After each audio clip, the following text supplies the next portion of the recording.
Have you ever poured your heart out, shared your deepest struggles, and then watched someone else take your story and twist it for their own gain? It's a surreal, painful experience. And it's exactly what happened to me. This isn't just a story about stolen words. It's about reclaiming my truth from an influencer who built her platform on my life.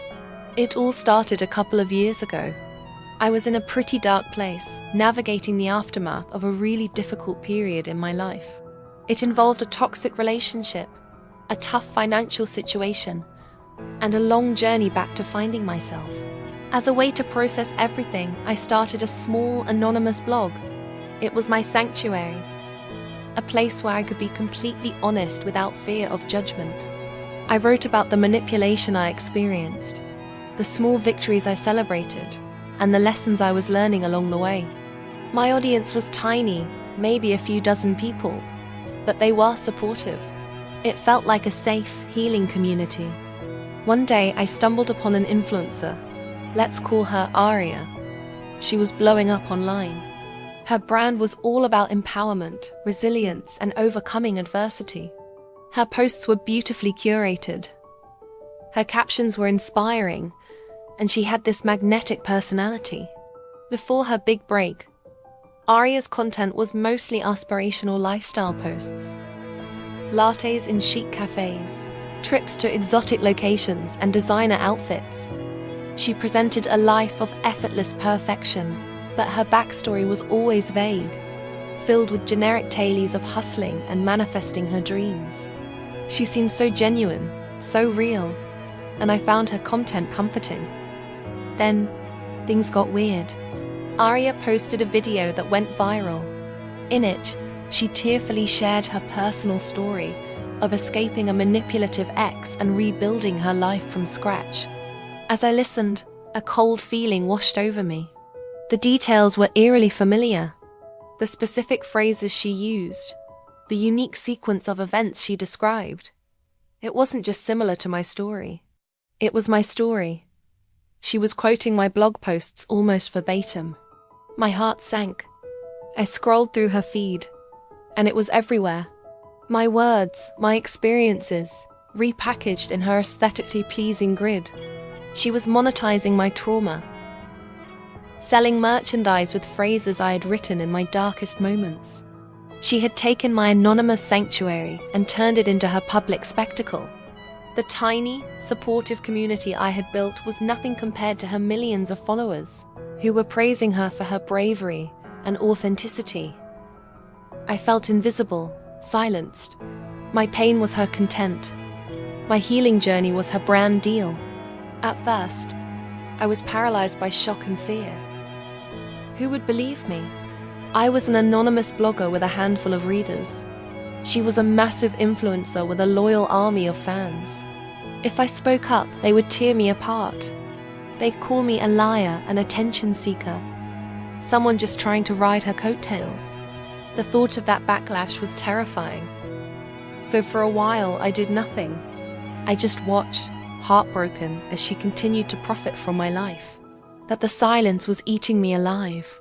Every time she posted another video using my experiences, it was like a fresh wound.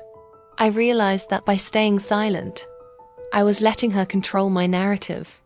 My story was about finding my voice after being silenced for so long. And here I was, silencing myself all over again. I had to do something. I owed it to myself and to anyone else who might have had their story stolen. So, I started gathering evidence. I took screenshots of my original blog posts with their timestamps. I compared them side by side with her social media posts, highlighting the identical phrasing and specific, unique details she had lifted directly. The parallels were undeniable. It wasn't just inspiration. It was plagiarism. It was theft. The day I decided to go public was one of the scariest days of my life. My hands were shaking as I drafted the post. I decided not to be aggressive or hateful. I simply laid out the facts. I posted the side-by-side comparisons on my own, previously anonymous social media accounts, which I now attach my real name to. I wrote a detailed account of what had happened, sharing my original blog, and letting the evidence speak for itself. My title was simple: This is my story. I hit post and braced myself for the storm. For the first few hours, it was quiet. Then, a few of my original blog readers saw it. They started sharing it, vouching for me, confirming they had read my posts long before Aria ever shared her story. The post started gaining traction, slowly at first, and then like a tidal wave. People started tagging Aria, demanding an explanation. The comment sections on her posts, once filled with praise, were now flooded with questions. Her fans were divided. Many rushed to her defense, accusing me of being a clout chaser. The hate I received was intense. They attacked my appearance, my credibility, everything. It was brutal, and there were moments I wanted to delete it all and disappear. But then, something amazing happened. Other people started coming forward. Not just about Aria, but about other influencers. People shared their own experiences of having their art, their words, their life stories stolen for content. A larger conversation began to unfold about authenticity and the ethics of online storytelling. My personal battle had tapped into a universal frustration. Aria stayed silent for 3 days. During that time, the pressure mounted.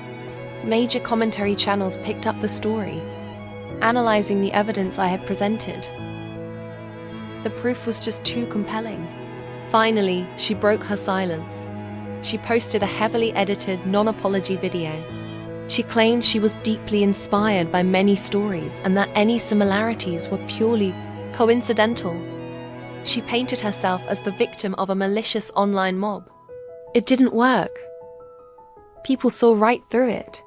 Her carefully crafted image of authenticity was shattered.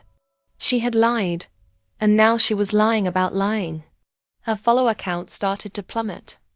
Brand deals were dropped. The empire she had built on my stolen truth began to crumble. For me, it was never about destroying her career. It was about reclaiming what was mine. My story, my voice, my truth. The aftermath was messy, and the online hate was difficult to endure. But the support I received was overwhelming. People reached out to share how my original blog had helped them, and how my fight to reclaim my story had inspired them to speak their own truths. Eventually, I decided to take down my original blog. It had served its purpose as a private journal, and its contents were now public in a way I never intended. Instead, I started fresh, under my own name. I continued to write about my journey, but now, I was no longer anonymous. I was no longer hiding. This whole ordeal taught me a powerful lesson. Your story is yours. It has value. It has power. And no one has the right to take it from you. Speaking up is terrifying, but living with the silence is worse. The truth has a way of coming to light, even when it feels like you're shouting into a void.